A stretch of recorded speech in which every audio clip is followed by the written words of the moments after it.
Hello guys. Ayan. Kakauwi ko lang from work. Yung merienda siya. Yung baon niyang peras eh. Ngayon lang niya kinain eh. Ayan. Kinabit ko na kasi lahat ng ilaw eh. Bisa matulog eh. Sabi ko, alam ko, nag-cause ko ka na nga lang eh. Hindi ka naman pala natulog din eh. Tinatanong niya ako sa Eko nung nakaraan pa. Sabi na, para pahinga ka na lang, kakauwi ka na. Pagkabit lang din siya ng ilaw, hindi rin natulog. Napuwing pa. Ibig sabihin, kanina ka pa napuwing, inantay mo pa ako umuwi. Hindi matanggal eh.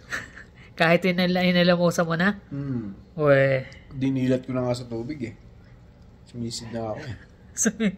Daliri ko na pala yung katapat niya para matanggal.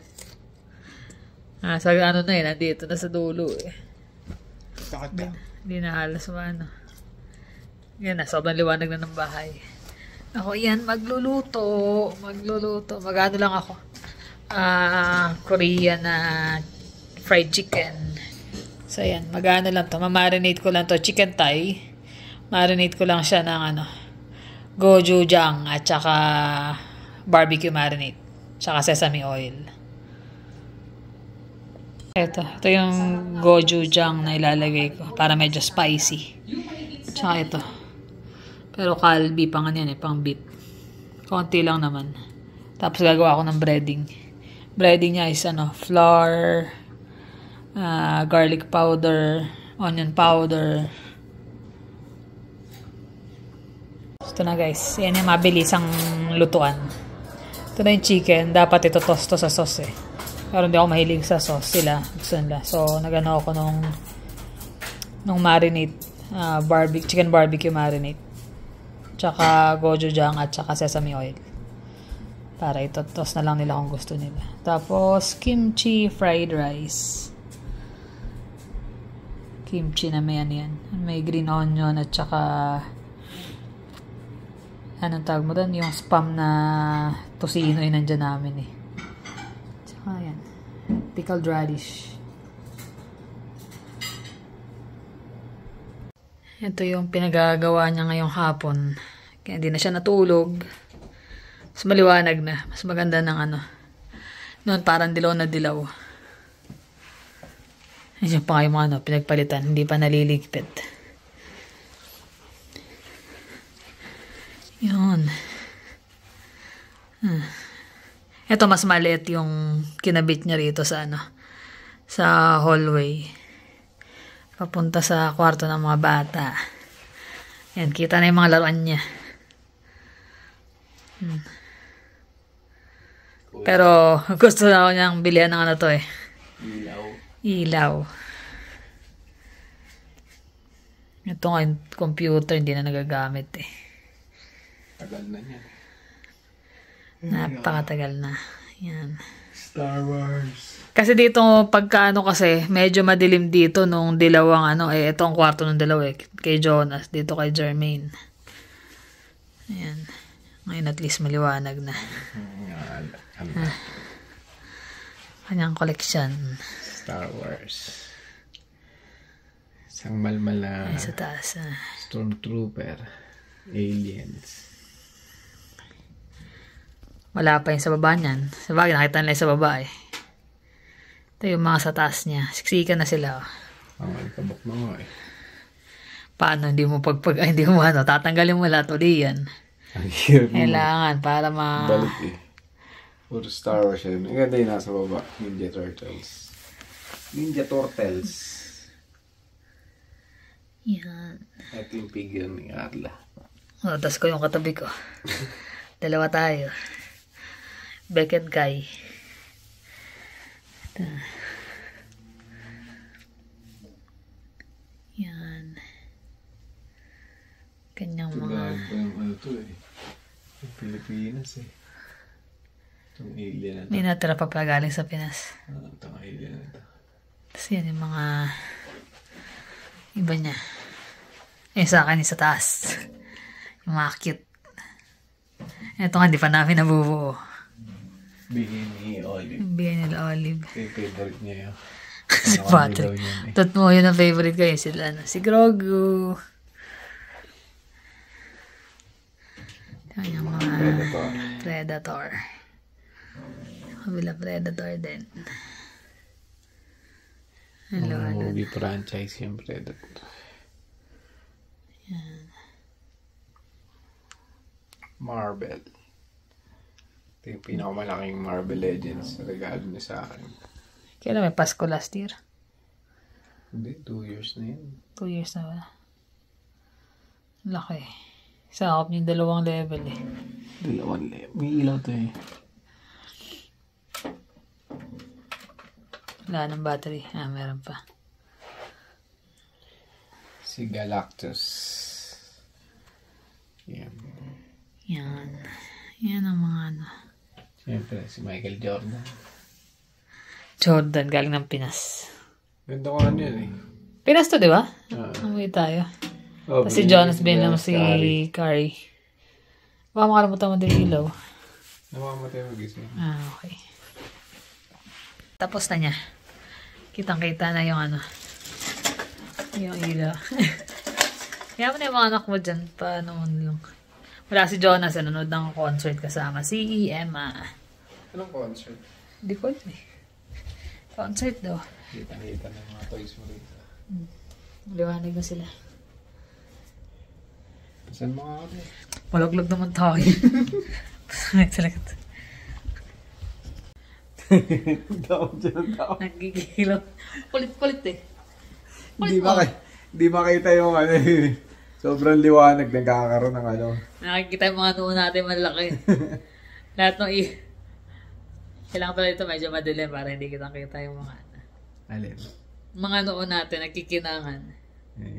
Oily eh. Yan talaga. Sasabi nga na mawawala na to. Isang buwan na lang mahigit. Mabababa na naman sila dun sa basement. Mga halaman. Ay, nako. Yan. Kami yan. Dito lang. Bago na. Ay, may nag-email nga pala sa akin yung insurance ah. Oh, yung mga English eh. Hindi ko masagot eh. English. Hindi, mamaya basa. Tama na magbasa ng mga email yan. Pag may email sa akin pa ibibigay. Hindi, nakakita ko na nga eh. May mga phase 1, phase 2, phase 3 pa sila. Napakarami nga eh. Ngayong linggo na to, ako yung gumagawa ng mga paperworks doon sa amin. Siya ang boss ngayon doon for 1 week eh. For 1 week. Last week pa, parang ilan days, 1 weekend and 2 days na. Wala rin, ganun din. Nangyari siya yung siya nagagawa ng mga paperwork, siya nagde-designate ng mga gagawin. Nakakainis eh. Mas makukulit yung mga kasama mo, ayos sumunod. Ay, ilan na lang naman kayo kasi. Tapos wala pa isa, di imbes na yung nandun ka sa kanila, syempre gagawin mo yung mga doble nga eh. Papeles. Tapos yung trabaho ko pa talaga. Tapos sa kanya, ayaw mo ba talaga? Ayaw daw talaga niya muna eh. Ayoko kunin yung position na yun. Sa'yo pasasa po. Sa akin na pupunta lahat eh. Ibali na yung okay pag ganyan-ganyan lang muna. Ay no. Yan talaga. Yan ang buhay dito. Napag-usapan natin ang buhay dito. Kasi marami na rin marami pa rin nagme-message sa amin na mga nasa ibang bansa. Nasa ibang bansa, nasa Korea, nasa Taiwan. Yan, sa Dubai. Meron nasa mga Middle East na bansa na nagtatanong-tanong kung okay pa rin ba, ganyan. Kasi nga, binibigay naman namin yung mga nakikita namin sa mga balita, information, mga ganyan, mga napapanood din namin na hindi na maging parang maayos yung immigration policy nila. Actually, naghihigpit na sila talaga ngayon. Kasi ang target nga nila is pababayin ng pababayin ng mga immigrants in a way na talagang drastic na pababain. Kaso nga lang, syempre, marami rin naman mga nandito na nag-aayos pa ng papeles. So, medyo masalimuot. Tsaka din, nagkakaroon sila ng nag-iisip-isip sila kung tutuloy pa ba daw sila o hindi na. Eh, hindi naman namin kayang sagutin yun kasi Yung sa amin, nandito na kasi kami. So, iba yung status namin sa status nung okay na iba, kami rito. kumbaga, Pero yung mga settled papunta pa lang, may nag-message niya, gaya nun. Engineer sila ron. Yun nga eh. IT tsaka engineer. May mga doktor, may mga engineer. Paano daw ba pagpunta sila rito? Sa sitwasyon ngayon, totoo lang, hindi madali. Hindi magiging kung madali. magsisimula ka pa lang. Hindi gaya namin kahit paano, ilang years na rin kami, may nasimulan na. So, yung mga papunta pa lang, tanging kayo lang ang makakasagot. Pero tama yung ginagawa niya na mag-message, magtanong-tanong. Kasi importante yun eh. Tsaka hindi lang sa amin, marami pa naman mga ibang nagbablog na nandito sa Canada. Marami rin tayong mga kapwa natin vloggers na nagbibigay ng mga information. Manood din kayo sa mga nila. Search nyo lang din kung saan province kayo pupunta. Usually, ang dami na nagbablog ngayon eh. Kasi mga nagbablog, kanya-kanyang yan. May tiga rito, Calgary, mayroong tiga Saskatchewan, mga tiga Toronto, mga iba-iba eh. So, iba-iba. Mas maganda kung mapagtanong-tanungan nyo. Tsaka, gaya nga mga lagi namin sinasabi, no, na pag-isipan nyo munang mabuti. Planuhin nyo mabuti kung anong move. Tsaka ano nga ba, bakit ba na-attract sila sa Canada, di ba? Sa bansang Canada. Bakit ba gusto nilang magstay dito, manirahan, ganyan. Well, actually, sa ano lang talaga, sa kagandahan ng mga lugar dito. Maganda talaga ang Canada. Maganda ang Canada. Maganda. Tsaka marami naman talaga nangarap na na pumunta dito. Hindi naman dito, maraming gusto talaga mag-abroad. Pero syempre, bukod pa doon yung although may mga napupunan na tayo, may mga nagagalit na sa ating Prime Minister na si Trudeau, meron pa rin naman siya mga nagawang kabutihan na kagaya na lang nung pandemic. Ang daming walang trabaho, ang daming talagang nagsara mga kumpanya. Binigyan niya ng 6 months 6 months na pera. But although babayaran mo pa rin naman yung iba doon, kahit na malaking bagay pa rin na tulong yun. Lalo na sa mga malaking bagay, kaso nga nangyayari, lagi na abuso. Yun lang. Kasi nga may mga loopholes pa rin or mga ginagawa pa rin ng paraan ng mga kapwa nating mga immigrants dito na makapanlamang or pero matindi talaga kurakot din dito eh. Marami rin talagang nagko-corrupt dito na mga politician, mga ganyan. Sa next na election, makakaboto na kami. Kahit na paano. Yun. Magkaroon naman ng pagbabago, ilang years na rin na gano'n. Dapat lang naman talaga. Medyo tingnan din natin ng mga ibang ruta ng buhay. Ibang-iba na Ibang-iba na talaga kaysa noon nung bago ako dito. Mas maganda talaga kumpara ngayon. Biro mo, meron ako napanood na Asian na Canadian. Parang economist. Pag nagpagas ka raw ng $100, dapat yun, $68 lang. Yung 30 something na tax daw lahat yun. Kinumpute niya tapos 5 tax daw ang nandun sa pagpapagas na yun. Sabi ko, yari na talaga. Talagang lalaki talaga yung yung bill mo. Kasi daming lahat talaga mahal na Buti nga ito lately medyo bumababa na yung yung gas, yung interest rate kahit papaano may konting pagbabago na. Mahirap din talaga mag-decide lalo na kunyari maganda na yung status mo sa ibang bansa, nasa Singapore ka na or nasa Taiwan ka or Korea. Although hindi mo talaga sabagay, may mga ibang bansa na pwede mo kunin yung pamilya mo, pero meron din namang mga hindi. So, siguro yung mostly mga naghahangad na makarating dito at manirahan dito para talaga sa pamilya nila at saka sa safety ng family. Yun ang talaga number one. Sa tingin ko lang. Pero kami, ganun ang namin, yung naging target namin nung nag-uumpisa pa lang kami. Na mabigyan ng mga bata ng magandang kinabukasan, magandang sitwasyon sa buhay, Hindi Kumbaga, ko mas naman maging sinasa maganang pamumuhay nila. hindi ko naman sinasabi na pangit talaga sa Pilipinas, pero sa nakikita lang namin yung safety na kagaya ng mga napapatay ganyan, or basta marami nangyayaring mga krimen kasi sa Pilipinas na minsan minsan Nakakabahala. hindi ka mapakali kung nakauwi na ba yun. Kaya ako, inahatid sundo ko yung mga anak ko noon eh. Noong time na yun, ganun din naman siya. Kasi, Hindi mo kasi syempre, masabi ko ano, lalo pag nasa labas na, di ba? oo. So, tsaka di, lumalaki sila, nakikita mo yung mga nangyayari. So, pinangarap talaga namin na, ayan, sana makaalis, na magkakasama. Which is, dito nga kami na nabigyan ng pagkakataon. Kagaya, dito na maraming Pilipino na nabigyan ng pagkakataon na manirahan dito. Siguro, marami rin silang mga kasagutan na kagaya ng sa atin na Oo, thankful kami kasi nandito kami. pamilya na ayan, libreng edukasyon sa kanila. Sa mga bata, may suporta ang gobyerno, libreng hospital, healthcare, ayan. Tapos yung mga gamot-gamot na pwedeng ma-discount dahil sa health card mo. Pero depende pa rin yan sa mga Sa insurance. sa mga nila, sa probinsya, kung Sa saan sila kada probinsya, iba-iba rin kasi Oo, talaga. iba-iba talaga tayo ng probinsya. So, iba-iba rin ng mga policy. Yun. Kaya sa mga nagtatanong medyo hindi namin kayang sagutin lahat. Kasi sa amin, kaya sagutin namin, sitwasyon namin.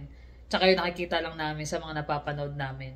Actually, dati, di ba, kung yung mga matagal nang nanonood sa amin, lagi ko rin sinasabi na kung kaya namin, kaya ng ibang Pilipino rito na naka-move dito, Oo. nakalipat dito, kaya nyo rin. Pero ngayon, sinasabi, parang mahirap sabihin na kasi baka dumating ba sa point na pero hindi masama mangarap, di ba? Kung talagang desidido kayo, talagang Yun nga, kung desidido kayo, kailangan tuloy marami nyo. kayong plano. Oo, marami kayong plan A, plan B, plan C na pwedeng maging ruta nyo kung mag-fail man doon sa unang try nyo, di ba? Tsaka aware kayo dapat lagi sa changes. Kasi dati nang nangyari yan, 2014, hindi naman ganun, same yung ngayon. Pero dati nung 2014, yung mga nakaabot ng 4 years na hindi na rin mabibigyan ng work permit. Kaya ilan din yung napauwi ng time na yun. Si Alan. Mahigpit pa talaga nun ng time na yun. Mahigpit pa nun. So, napauwi.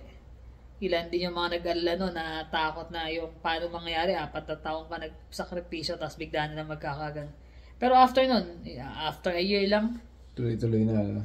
naayos din naman. So, yung mga changes ngayon, possible pa rin naman magbago yan. Mostly naman pabago-bago ang rules. Ngayon, kaya nila nilagay yan para lang medyo mabawasan talaga yung pasok ng mga immigrants.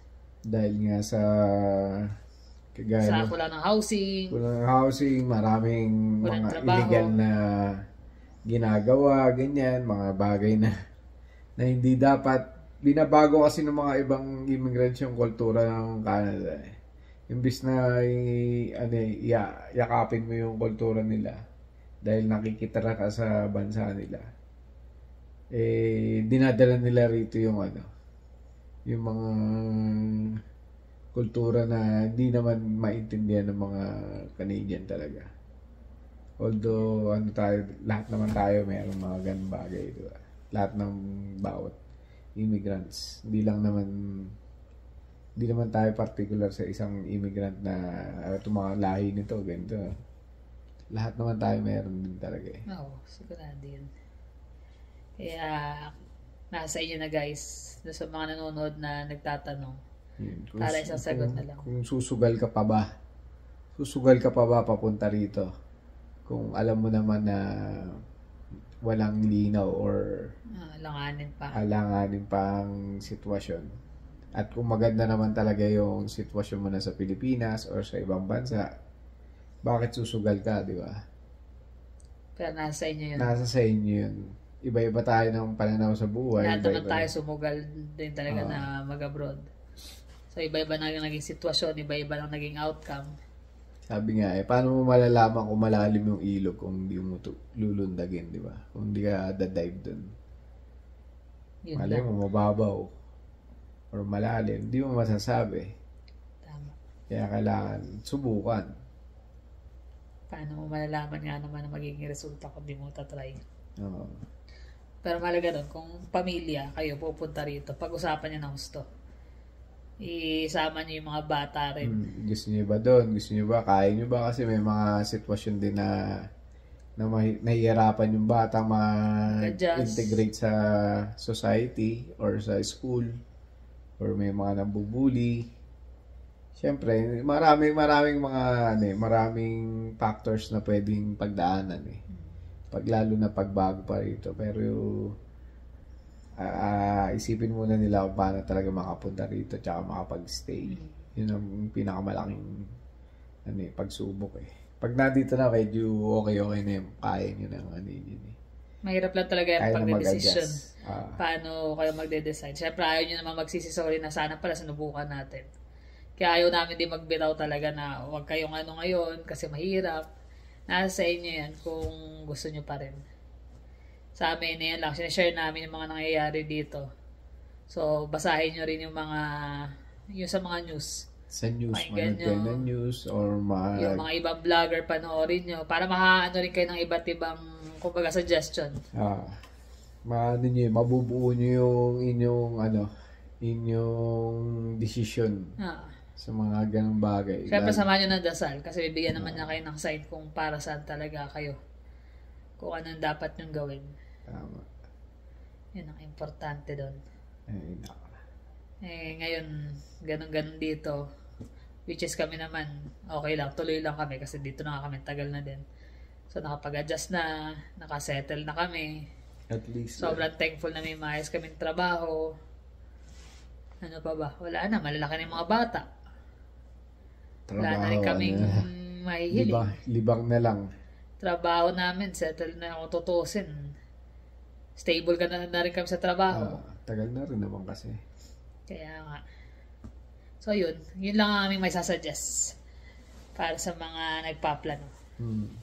Yan ang tanong sa sarili nyo kung susugal pa ka ba kayo or hindi na pero sabi nga 100% of the shot daw hindi ma-make kung hindi mo itatry, kung hindi ka titira, di ba?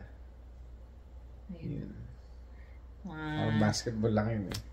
Paano mo malalaman kung masushoot o hindi kung hindi ka titira? Kung hindi mo na shoot, ulitin mo next time. 100% nga eh.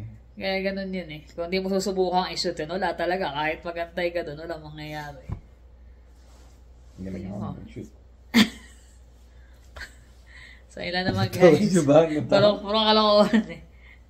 Wala naman yung flex sabi mo dyan eh. Bakit? Ano ba yan? Lolo mo na naman ako eh. Ay, naka. Ano na? Ano ang balita? So, ilan naman ang balita namin. Pasok pa rin, trabaho, bahay, yan. Everyday ganun magawa namin eh. Kasi to lately weekend may mga kaya nung ilang beses ako pumasok last week, extra day. This coming week, extra day uli. Wala pag busy. Kaya minsan dito chika-chika, hindi kayo makagala. Hindi na lang makapunta sa bundok kasi malamig na. Mahirap na baka masipon. Lalo ngayon eh. Mahirap magkasakit. So, yun lang guys. Maraming salamat ulit. Sana lagi kayong mag-iingat. At saka dasal sa inyong mga desisyon sa buhay. Kakayanin nyo yan. Basta lang kayo pakatatag. Paano guys? Thank you for always watching. See you in the next vlog. Bye.